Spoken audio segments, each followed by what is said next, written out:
Hey Ringside crew, welcome to the internationally known Dudes at Ringside podcast. And now here's your host, Joe, Panther the Third.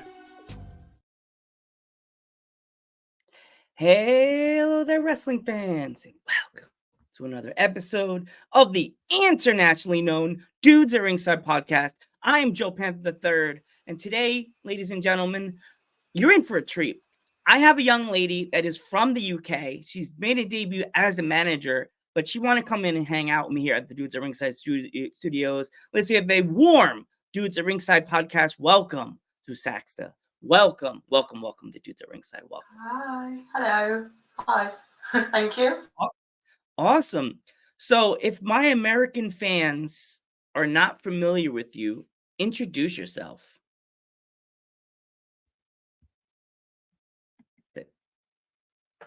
Introduce yourself.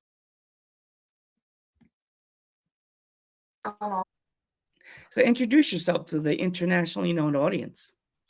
So, my wrestler name is Saxa Rose. I am from Shrewsbury originally, so it's literally a place in the middle of England. Like, you probably have no idea where that is, and people in America are not going to know where Shrewsbury is. But I'm currently based around Liverpool area, so more north. So at the moment, I'm training at 3 wrestling schools. So Claw mainly with Dean or Mark, and then Future Shock with Chris Ridgway and Sam Bailey and Tony Wright. And then I also train at Wrestle Island as well, usually with a wrestler called Max Brooker. Awesome. So, what kind of advice have they given you to what you are trying to build within the wrestling world? So I get the same advice from everyone. Like it's really bad. It's basically stop telling yourself you can't do things before you even try. Because I've got this habit where in my head, if I don't do something absolutely perfect the first time, I'm like, no, I'm not doing it. And so every single person I think that I've ever been trained by has picked it up and literally said, you need to stop overthinking everything. So that's one of the main pieces of advice I've been given, is actually think less and not more, which is, it seems counterproductive, but it actually works. Another thing I'd say is character. I've gone to quite a few seminars and stuff like that, and they've been like, you can do all the wrestling bit, that's cool, but the thing that gets you over is character as well. So they're probably the 2 main pieces of advice I'd say that I've gotten. Awesome. So, what was it like the first time you went through to the Future Shock school? Let's talk about that. Oh, I was scared. I was so scared. So, funnily enough, I actually wanted to go to Future Shock for a long time, and I was there training at like other schools, going, I'm not good enough. I'm not ready to be going to Future Shock, because I was imagining like a massive sort of step up, sort of like a military camp. But for some reason, that's how I imagined it. It really isn't. Like, they're so nice, they're so welcoming. It's not as scary as I thought, but it was actually my friend Sophie. So she trains as well, and she's been going to Future Shock for a while. And she was like, "Oh, I'm going Saturday morning. Do you want to come with me?" And I thought, yeah, because there's no way I'm going on my own. So she basically, if it wasn't for her, I probably still wouldn't have gone to Future Shock to train. But after, I'd say, literally about 10 minutes of meeting everybody, I was fine. But walking in, I was like, oh my God. Awesome. So, who are some of your inspirations on joining this huge world of the professional wrestling? I mean, so when I was younger, I feel like I watched wrestling in the time of, do you know when like AJ Lee and Caitlyn had that like feud? It was Yes. around that sort of time. So I mean, obviously we'll watch back old wrestling, and I'll probably say the same as a lot of people like Lita, Trish, all of these like female wrestlers back then. But the one person that I used to really like and I was obsessed with, I was like, I want to be her, it was Nikki Bella. And I loved her. And Nikki Bella, Caitlyn, back then. And then I also, so like the male wrestlers, so I thought he was so underrated at the time, Dolph Ziggler, because he made everyone's stuff look so good. Like, and I feel like he didn't really get much for it, sort of thing. But yeah, I'd say female wrestlers, I'd say probably them. But when I watched it back then, didn't think much of it. And then it was when I started going to indie shows when I was younger, is when I started going, I want to do this. So I wouldn't necessarily say when I was watching WWE and stuff like that, I was going, oh, I want to do that. It was when I went to live shows of just like indie wrestling, like UK wrestling. So at the time there was like Tony Storm wrestling and Nixon, but she's Tegan Knox now. Kaylee Ray, who's what's her WWE name now? Literally, it's gone. She's in WWE now, but all of them sort of wrestlers, when I was watching it live, then I went, oh, I want to do this. Like, that's cool. So it was actually indie wrestlers that I think inspired me more. Awesome. So you're like, you do the managing. Like, is there any teams or any wrestlers that you want to, like, right now with you're still in training, but you have been managing. So what is that like to go through the curtain right now as a manager? Is it different? Is there a different energy for you for that? Yeah, so I mean, I've only done it once, but it was this thing. It was like, this is going to tell me if I can be a wrestler or not, because I've never been in front of an audience in my life. So it was weird. It's hard to explain. It was like something took over me, because so I don't know. I didn't know. Oh, do I want to be a face? Do I want to be a heel? I've no idea. I've literally hadn't thought that far at that point. But I was managing in a charity like show, a UK tag team called FTM. So it's like Tom McCall, Critchy, Liam Carr. So I was managing them, and they were all heel for that show. And I was like, well, I'm gonna have to see if I've got what it takes to just shout at people then. And it happened, it worked. Like, but it was weird because in my head I was out there going, oh, I look like I'm so lost here. And then I got one of the women in the audience, she went, you're a good heel. And I went, never done it in my life, but thanks. And she was like, oh, I didn't think that. So yeah, it was one of them where it was like, oh, I've just done that. And it was a bit, I've processed it after when I went back and went, oh, right, that was done then. That's done now. It was just so quick. So did you feel at home with the working at that after that when you went backstage? Did you feel like you were at home, or do you still have to work on more of your characterizations on what you put up? Like in terms of the audience and stuff, yeah. I went out there, came back. I remember like the lads were backstage and I was a mess. I was honestly, before I was going like, I can't do this, like ridiculous. It's embarrassing. But went out and came back, and I remember running backstage and going, wrestling's for me, I can do this, wrestling's for me. I was like, okay, I can do it.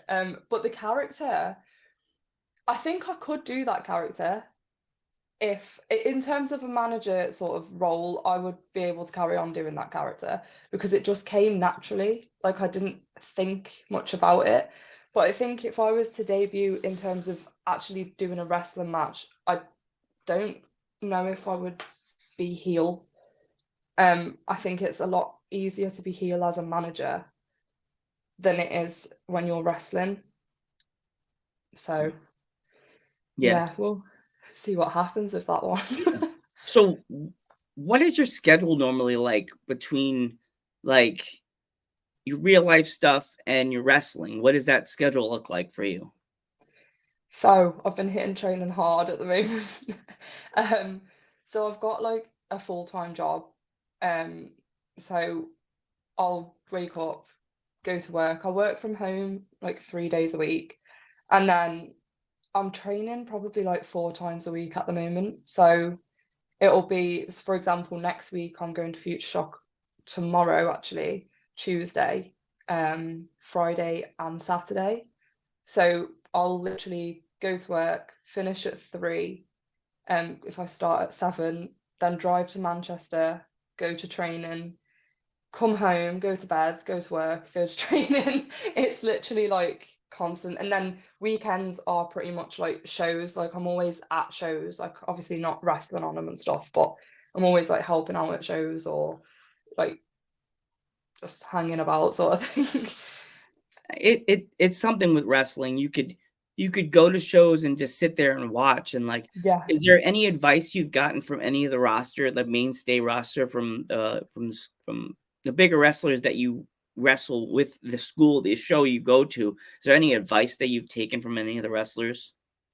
I mean, so much, but I can't think of anything specific. It's more so for example, yesterday was at a show and I was talking to a couple of the wrestlers, to be fair, about because I'd done this. I don't know if you've seen it, but when I was at training, I've done like a 619 into a clothesline. I saw that today. Yeah, so I was like, is there anything else I can do from this? And we were going through it. So what I really like as well is like people aren't bothered about, so people be planning spots and stuff.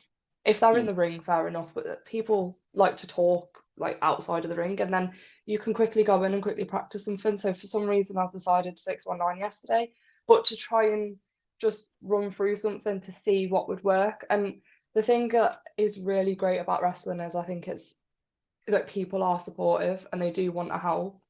Like the amount of people that have come up to me and said like, like, oh, we see you doing really well, like, we see you putting in work and stuff. And I'm like, that's really, really nice because it makes you want to carry on. And I know there's a load of people that have been wrestling for like 10 years that I can ask for advice about things.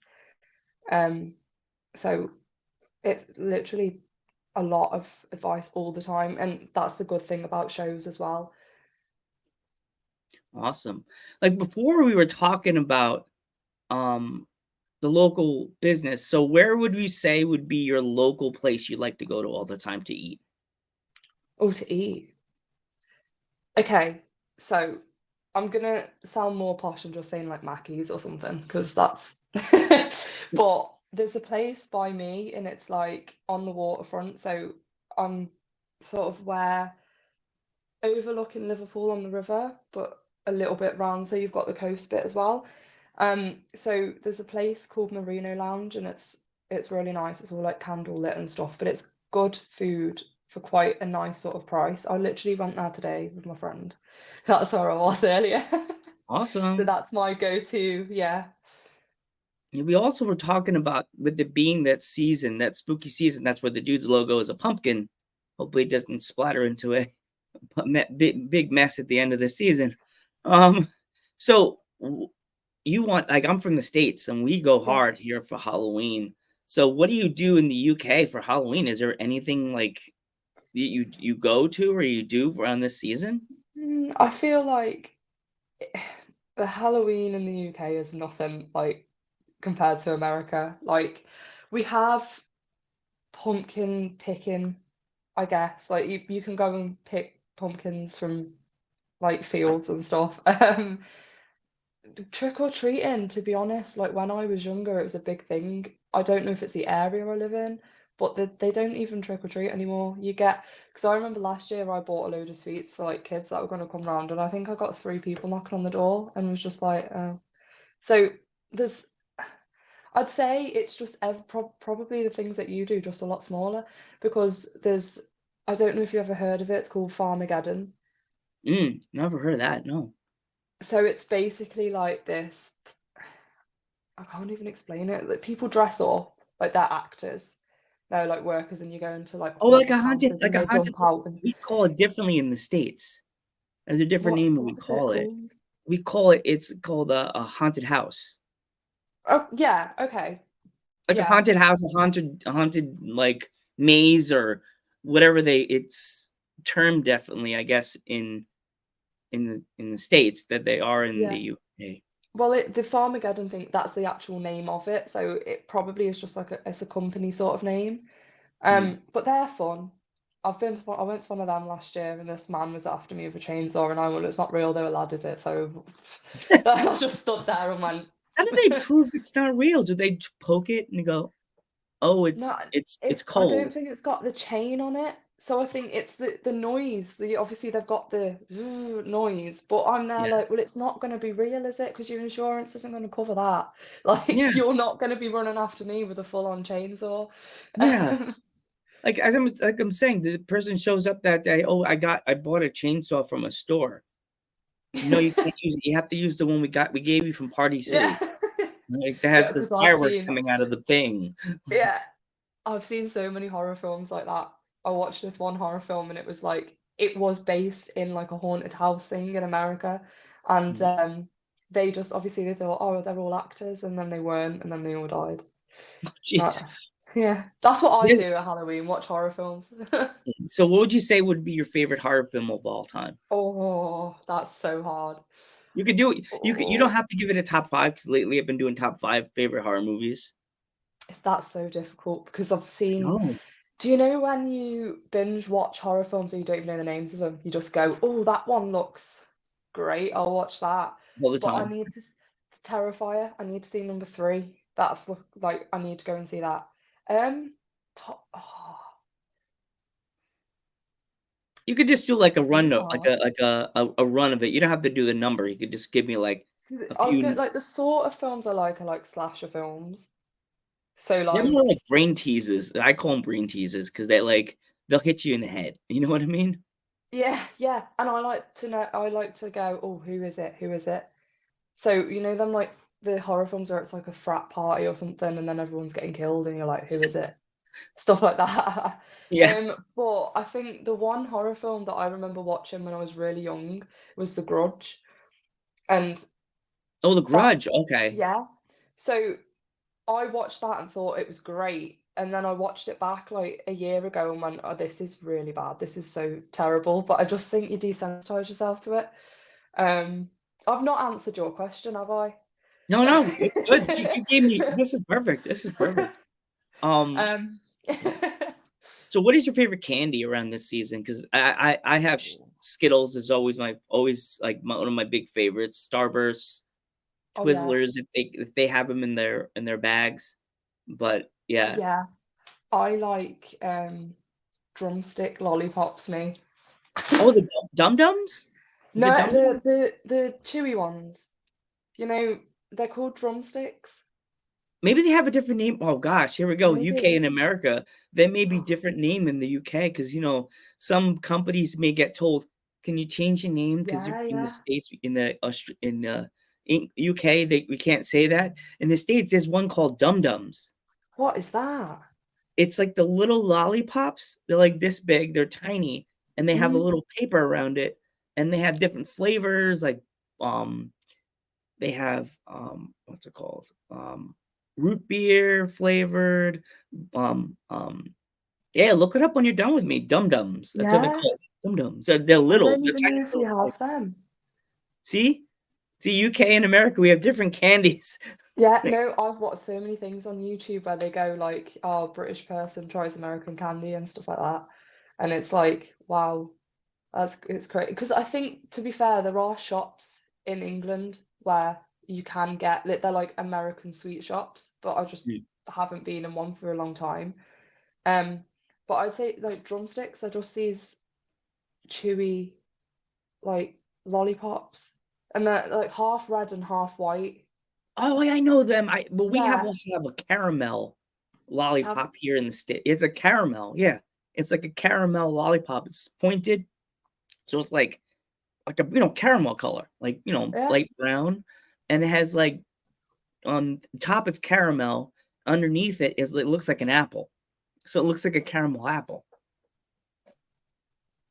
I think I need to just come to America just to try Oh, all you the. just gotta come to the I'm States. gonna We put have on so many so much random weight. things here in the States. You guys are half of the UK. It's almost hard to explain. It's just like to explain it, I'm gonna have to be like show a picture of Yeah, what's going on. you should have got a whole like Graphic, basket of sweets. like Hang a on, this, school that one, graphic. that one. Yeah, It's so hard. Do you like? yeah. I'll name a candy. I don't know if you guys have it in the Okay. UK. Do you guys have nerds? Yeah. Okay. Yeah, we do. But I don't know if you've only got them because you have them and they came over. I have no idea. Skittles? Yeah. Okay, because that's a mainstay candy that everybody eats, Yeah, definitely. Skittles. And like, do you have Um, Fruitellas and stuff? what is Frutellas? Explain. They literally, is it Fruitella? Yeah, they're literally just basically Starbursts, Okay. sort of. What else? Double lollies. See, you're gonna have to send a mailbag of just candy from Should we the just UK exchange? that I've never had. You should just take a box Yeah. and just take them, wrap them up, and put them in a box, and just send me the ones from the UK and that I've never had before. I gotta Okay. do that. And you'll have to do the same. Yeah, I have to Because I send you the want opposite. You have to find root beer lollipops. like I'll have to That's send you a bag crazy. of dum-dums and to be like, these are Okay. the dum-dums. Because to me, Even the that would name be sounds like a bull. dummy. It's like this big, and it comes in like a little paper wrapper, and it has the names of what kind of the flavors. As like blueberry, there's root beer, Oh, there's that's strange. Root beer. I've never had that. cotton candy. They have like Oh. apple, margarita. Like, it's like a pineapple. Yeah, it tastes like it tastes like a pineapple, and you taste a little pineapple. There's a little coconut in Oh. it. It's weird. It's like I'm shocked. Maybe the name, the UK people don't like the name Dum Dums.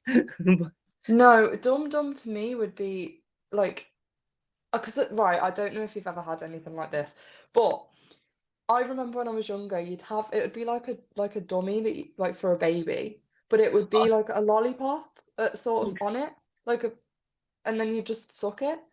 Almost like a So pacifier then, right? I haven't got a clue. I'd go, that's a dum dum. Like, but Yeah. I've never heard that, or I just might not be very like clued up on the sweets and candy It's and stuff okay. like It's okay. That's that. what I'm saying, that sometimes there's stuff in the UK that we don't get here in America. Like, for years, there was the fake cigarettes that you just leave Oh blow. yeah, we have them, and you got little tattoos of them. Oh, yeah, we got tattoos. Tattoos. We got the little lollipops that look like cigarettes. It's Yeah, like them you blow little into like it and smoke comes out. yeah, them little like they look a bit like chalk. Yes, Yeah, yes. yeah. I used to have them all the time when I was little. I thought I was hard. I was like, hey. Good. Literally, And then the stalk I comes was out of like, your look mouth. at me. Yeah. This is crazy. I love this. So on the side of being a big wrestling fan and a wrestler, managers within training, like, do you ever feel like, wow, I'm doing this? Or is it like hasn't hit you yet?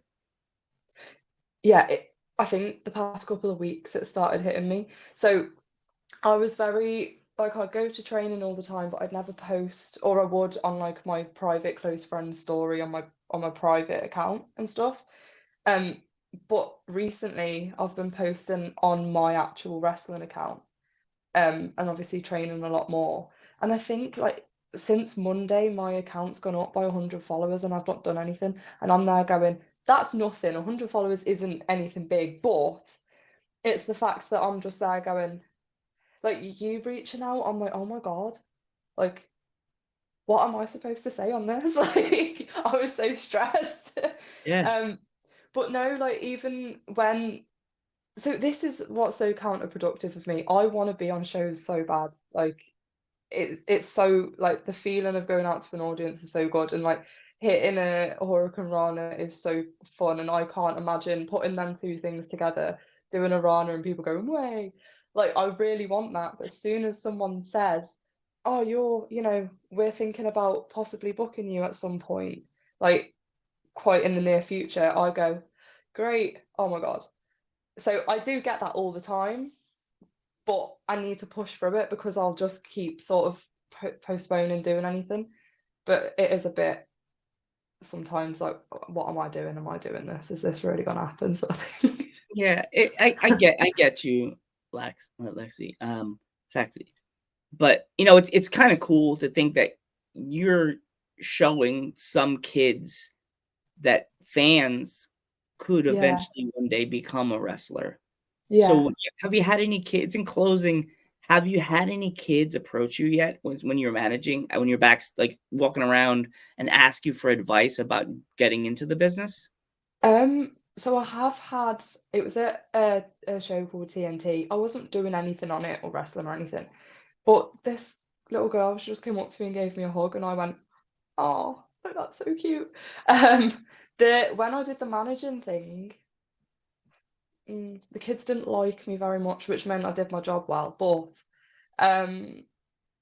I've spoken to a couple, but they haven't really gone, oh, can I have advice on this? Because I don't think like I've been to enough shows yet. But they have definitely like come up to me and stuff, just not said, because they're always small kids as well, so I don't think they're going off. But to be honest, I'll be very honest with them if they did ask me.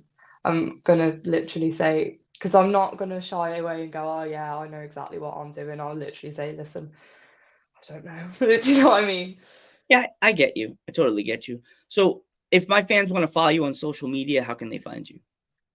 It is on Instagram. I'm really bad. I've only got Instagram. I don't have Twitter yet. I need to get Twitter. But it's Saxa_Rose with an X. Awesome. I want to thank you so much for coming on the podcast. And Dudes at Ringside podcast it helps young wrestlers. Thank you so much. I'm Joe Panther III. And I'm Saxa Rose. Thank you. And we will catch you in the next one.